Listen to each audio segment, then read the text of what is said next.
a unção por dentro. Capítulo 2. Mas aquele que firma convosco em Cristo, Gil, é Deus, que também nos selou e nos deu o penhor do Espírito em nossos corações. 2 Coríntios 1, do 21 ao 22. E vós possuís unção que vem dos santos, e todos tendes conhecimento. Quanto a vós outros, a unção que dele recebestes permanece em vós, e não tendes necessidade de que alguém vos ensine, mas, como a sua unção vos ensina a respeito de todas as coisas, e é verdadeira e não é falsa, permanecei nele, como também ela vos ensinou. 1 João 2, 20 a 27. Todo crente tem uma unção que nele permanece, porque o Espírito Santo entra em nós no novo nascimento. Romanos 8, 9 diz: E se alguém não tem o Espírito de Cristo, esse tal não é dele. O Espírito de Cristo é o Espírito Santo. Aqui não nos referimos a sermos batizados no Espírito Santo, ou cheios do Espírito Santo, conforme a linguagem bíblica. Aquela experiência é separada do novo nascimento. Duas experiências espirituais. Há uma dupla operação do Espírito de Deus na vida do crente: o novo nascimento e o batismo no Espírito Santo.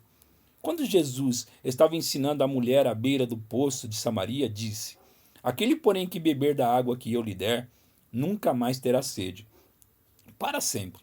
Pelo contrário, a água que eu lhe der será nele uma fonte a jorrar para a vida eterna. João 4, 14. No 7º capítulo do Evangelho segundo João, Jesus disse: Quem crer em mim, como diz a Escritura, do seu interior fluirão rios de águas vivas. João 7, 38. Jesus disse aos seus discípulos: E eu rogarei ao Pai, e ele vos dará outro Consolador, a fim de que esteja para sempre convosco, o Espírito da verdade, que o mundo não pode receber, porque não o vê, nem o conhece. Vós o conheceis, porque ele habita convosco e estará em vós. João 14, 16 e 17. Posteriormente, Jesus disse aos discípulos: Mas recebereis poder ao descer sobre vós o Espírito Santo, e sereis minhas testemunhas, tanto em Jerusalém, como em toda a Judéia e Samaria, e até aos confins da terra. Atos 1, 8. É óbvio que essas são duas experiências diferentes às quais Jesus se refere. Uma, o novo nascimento, é uma bênção para nós. É a água dentro de nós que jorra para a vida eterna. A outra experiência, o batismo no Espírito Santo, nos torna uma bênção para o próximo. São aqueles rios que fluem de dentro de nós. É o revestimento do poder que Jesus prometeu em Lucas 24 e está disponível a todos os crentes. Lucas 24. Eis que envio sobre vós a promessa de meu Pai. Permanecei, pois, na cidade, até que do alto sejais revestidos de poder. A vida do Espírito. Ao estudarmos o Espírito Santo na vida do crente, que nasceu de novo pelo Espírito e que foi batizado no Espírito Santo, vemos muitas coisas. Descobrimos que o Espírito Santo em nós testifica com o nosso espírito que somos filhos de Deus. Romanos 8, 16. Descobrimos que todos os que são guiados pelo Espírito de Deus são filhos de Deus. Romanos 8, 14. Descobrimos também que é o Espírito Santo quem vivifica. Se habita em vós o Espírito daquele que dentre os mortos ressuscitou a Jesus, esse mesmo que ressuscitou a Cristo Jesus dentre os mortos, vivificará ou tornará cheio de vida também os vossos corpos mortais, condenados à morte, por meio do seu Espírito que em vós habita. Romanos 8:11. Descobrimos como o Espírito Santo nos ajuda a orar. Por exemplo, em 1 Coríntios 14, 14, Paulo disse: Porque se em outra língua, o meu espírito ora de fato. Ou, como diz a Bíblia amplificada, porque se eu orar em outra língua desconhecida, o meu espírito, mediante o Espírito Santo dentro de mim, ora, mas a minha mente fica infrutífera, não produz frutos, não ajuda ninguém. Que farei, pois? Orarei com o meu espírito, pelo Espírito Santo que está em mim. mas também orarei de modo inteligente, com a mente e o entendimento. Cantarei com o meu espírito, mediante o Espírito Santo que está dentro de mim, mas também cantarei inteligentemente, com a minha mente e entendimento. Versículos 14 e 15. Lemos ainda em Romanos 8, 26 e 27. Também o Espírito, semelhantemente, nos assiste em nossa fraqueza, porque não sabemos orar como convém. Uma das nossas fraquezas é não sabermos a respeito de que devemos orar e de que maneira. Mas o mesmo Espírito intercede por nós sobremaneira com gemidos inexprimíveis. E aquele que sonda os corações sabe qual é a mente do Espírito, porque segundo a vontade de Deus é que ele intercede pelos santos. Juntando esses versículos, percebemos que nos gemidos e na oração em outras línguas é o Espírito que nos ajuda a orar quando nós não sabemos como.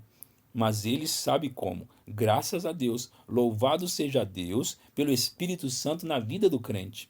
Olhemos de novo aquilo que Jesus disse aos discípulos a respeito do Espírito Santo no Evangelho segundo João. João 14, 16 e 17. E eu rogarei e ele vos dará outro consolador, a fim de que esteja para sempre convosco, o Espírito da verdade, que o mundo não pode receber, porque não o vê, nem o conhece. Vós o conheceis, porque ele habita convosco e estará em vós. Muitas traduções dizem: não vou deixar vocês desamparados, vou lhes mandar outro consolador. Versículos 18 e o 16. A palavra grega parakletos, que é traduzida por consolador aqui, significa alguém chamado ao lado para ajudar.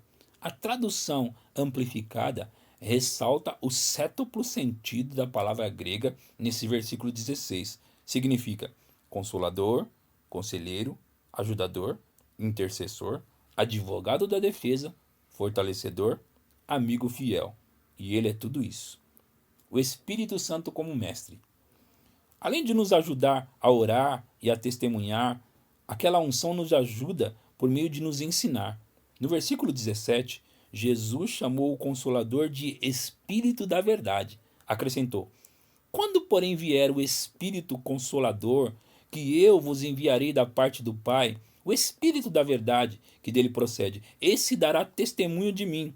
João 15, 26. O Espírito Santo nunca testifica de si mesmo, sempre dá testemunho de Jesus. Hoje, Jesus nos fala através do Espírito Santo. Jesus não está aqui na terra hoje como um corpo de carne e sangue, porque seu corpo foi ressuscitado e agora é de carne e osso. Lucas 24, 39. Sendo que o sangue já foi vertido pelos nossos pecados. Com seu corpo de carne e osso, Jesus está sentado à destra de Deus. Romanos 8, 24. E vive sempre para interceder por nós. Hebreus 7, 25. Por isso, ele não está pessoalmente aqui, mas graças a Deus, o Espírito Santo está e Jesus nos fala mediante o Espírito. Quando a unção nos ensina, trata-se de Jesus quem nos ensina, pois ele disse: eu rogarei ao Pai e ele vos dará outro consolador, a fim de que esteja para sempre convosco, o Espírito da verdade, que o mundo não pode receber, porque não o vê, nem o conhece. Vós o conheceis, porque ele habita convosco e estará em vós. João 14, do 16 ao 17. E depois de vir esse Consolador, o Ajudador, o Paracleto, ele vos guiará em toda a verdade. João 16, 13. E ele o faz. Louvado seja Deus. O mesmo versículo continua: porque não falará por si mesmo, mas dirá tudo o que tiver ouvido e vos anunciará as coisas que hão de vir. E Jesus acrescentou no versículo 15: o Espírito há de receber do que é meu e vou-lo há de anunciar. Estas, portanto, são outras obras do Espírito Santo: guiar-nos em toda a verdade, receber das coisas de Jesus e as revelar a nós. E em João 14, no 14, 26. Mas o Consolador, o Espírito Santo, a quem o Pai enviará em meu nome, esse vos ensinará todas as coisas e vos fará lembrar de tudo o que vos tenho dito. Você já notou como o Espírito Santo traz à sua memória textos bíblicos que você quase nem conhecia que talvez tivesse lido só uma vez? Trata-se da sua obra no crente. Louvado seja Deus. João, escrevendo na sua primeira epístola, fala dessa unção. 1 João 2, o 20 e o 27. E vós possuís unção que vem dos santos, e todos tendes conhecimento. Quanto a vós outros, a unção que dele recebestes permanece em vós, e não tendes necessidade de que alguém vos ensine.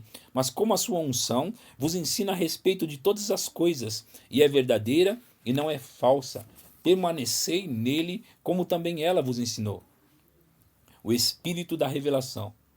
O Espírito Santo deve mostrar-nos todas as coisas. Em 1 Coríntios, Paulo assevera: nem olhos viram, nem ouvidos ouviram, nem jamais penetrou em coração humano o que Deus tem preparado para aqueles que o amam.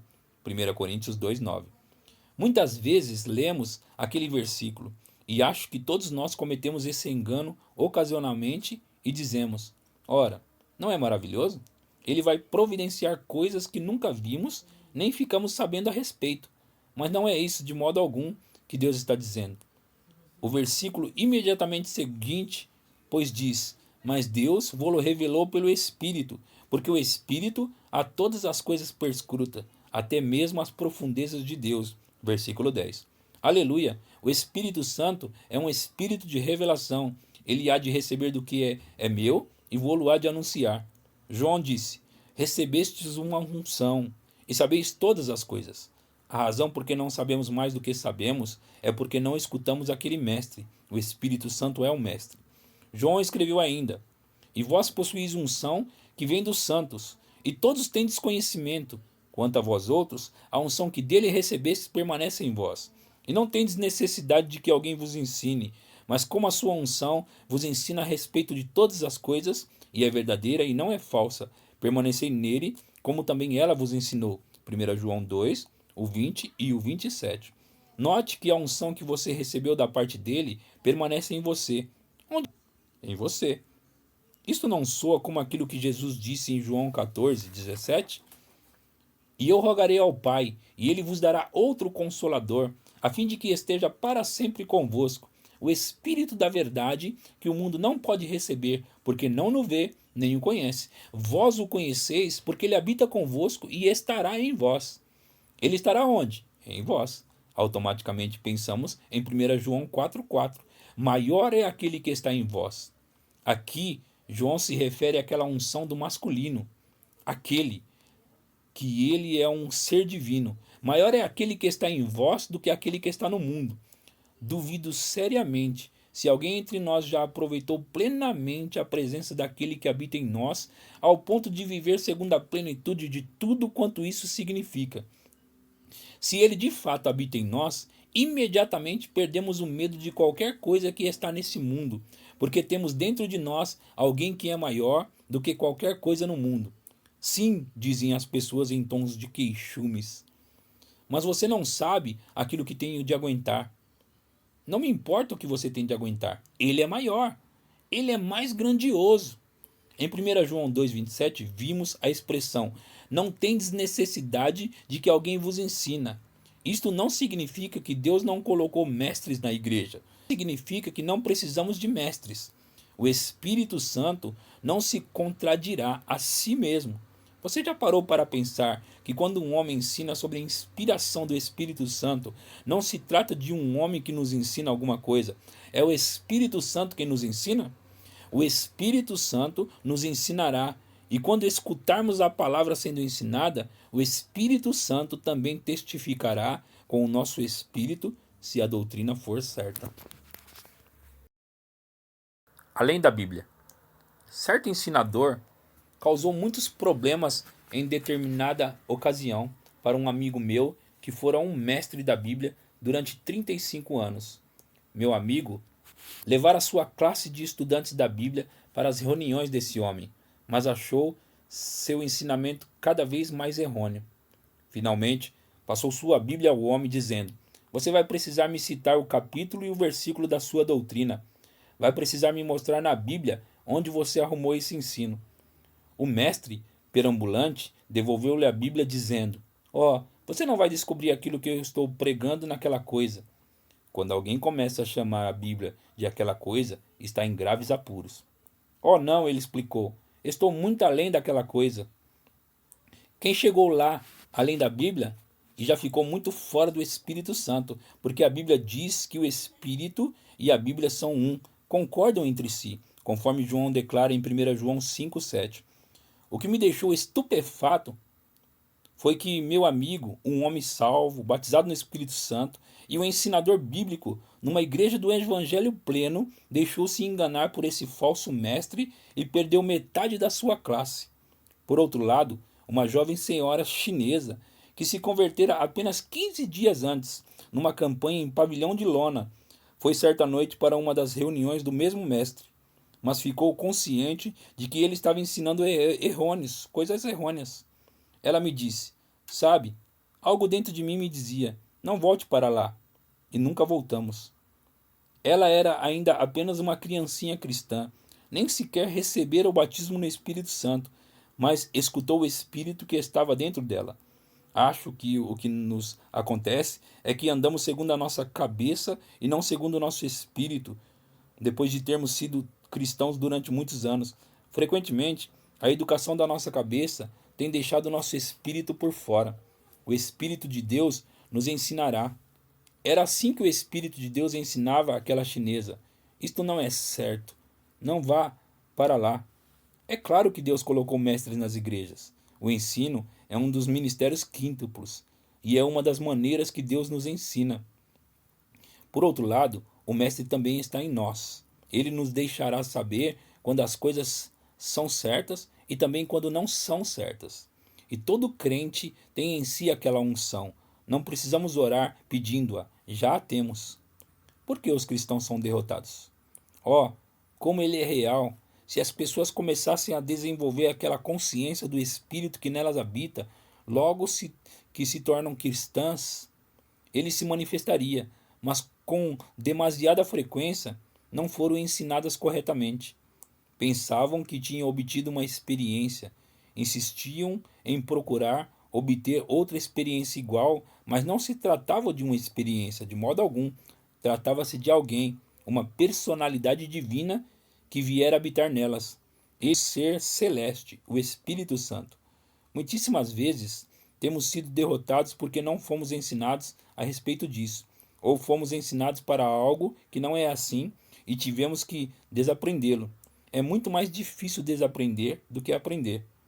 Antes de podermos prosseguir em nossa caminhada com Deus, às vezes precisamos desaprender algumas coisas. Devemos aprender a confiar em nosso espírito humano, até mesmo quando nossa mente não consegue captar o que estamos ouvindo. Já ouvi homens pregarem, escutei as fitas gravadas e estudei os livros. Em minha cabeça realmente não captava nada, mas por dentro de mim sentia que algo estava se entusiasmando. Eu sabia que meu espírito, por causa do Espírito Santo dentro de mim, estava me dizendo: é a pura verdade. Mesmo com esse testemunho, no entanto, já tive problemas na aceitação de algumas coisas. Você já teve problemas assim? Ou será que sou o único? Aquilo que pensamos ou o modo de que temos sido ensinados muitas vezes nos impede de avançar para a dimensão do Espírito, além disso, nos impede de orar em línguas. Paulo disse: porque se eu orar em outra língua, o meu espírito ora de fato, mas a minha mente fica infrutífera. 1 Coríntios 14, 14. Nossa mente, ou nosso entendimento, que é a mesma coisa, quer estar por dentro de tudo, mas não pode estar por dentro da oração no Espírito, a não ser que Deus dê a interpretação. Por isso mesmo, nossa mente procura dissuadir a não orar em línguas. Mesmo depois de termos orado por algum tempo, nossa mente dirá: pois bem, qual é o proveito disso? E então, naturalmente, o diabo tomará partido com aquela mente não renovada e concordará: que proveito você tirou daquilo? Você não compreende uma única palavra que falou? Não é uma tolice? Além disso, aquilo não dava a impressão de ser um idioma. Nosso problema é este mesmo. Condenamos uma coisa ao invés de escutar aquilo que a palavra de Deus diz a respeito. Deus até mesmo disse em Isaías 28:11: pelo que, por lábios gaguejantes e por língua estranha, falará o Senhor a este povo.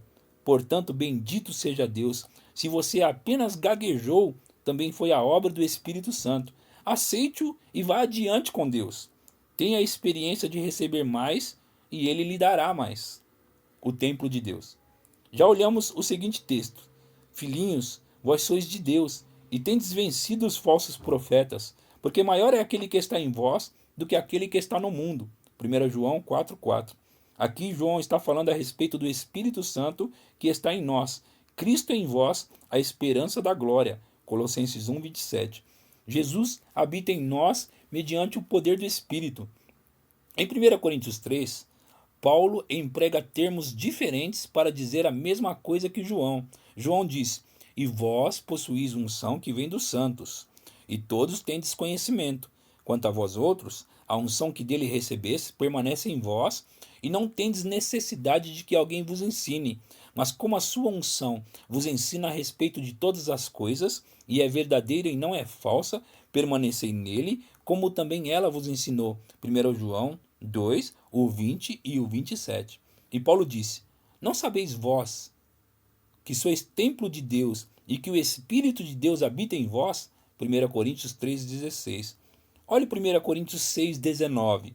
Acaso não sabeis que o vosso corpo é santuário do Espírito Santo que está em vós, o qual tendes da parte de Deus, e que não sois de vós mesmos? Note em seguida esta segunda carta que Paulo escreveu aos Coríntios. Por certo, queria reenfatizar essa verdade. 2 Coríntios 6, 14 e 16. Não vos ponhais em julgo desigual com os incrédulos. Portanto, que sociedade pode haver entre a justiça e a iniquidade? Ou que comunhão da luz com as trevas? Que harmonia entre Cristo e o maligno? Ou que união do crente com o incrédulo? Que ligação há entre o santuário de Deus e os ídolos? Porque nós somos santuários de Deus vivente. Como ele próprio disse: habitarei e andarei entre eles, serei o seu Deus, e eles serão o meu povo. O crente é chamado crente e o incrédulo é chamado incrédulo. O crente é chamado justiça e o incrédulo é chamado iniquidade. O crente é chamado luz e o incrédulo é chamado trevas. O crente é chamado Cristo e o incrédulo é chamado maligno. O crente é chamado o santuário de Deus e o incrédulo chamado ídolos. Esse é o motivo de gritar glórias, não é verdade? Nós somos santuários do Deus vivente. Como ele próprio disse: habitarei e andarei entre eles. Há, portanto, uma unção individual ou pessoal do Espírito Santo que habita em cada um de nós. Precisamos aprender a tirar o devido proveito dessa presença.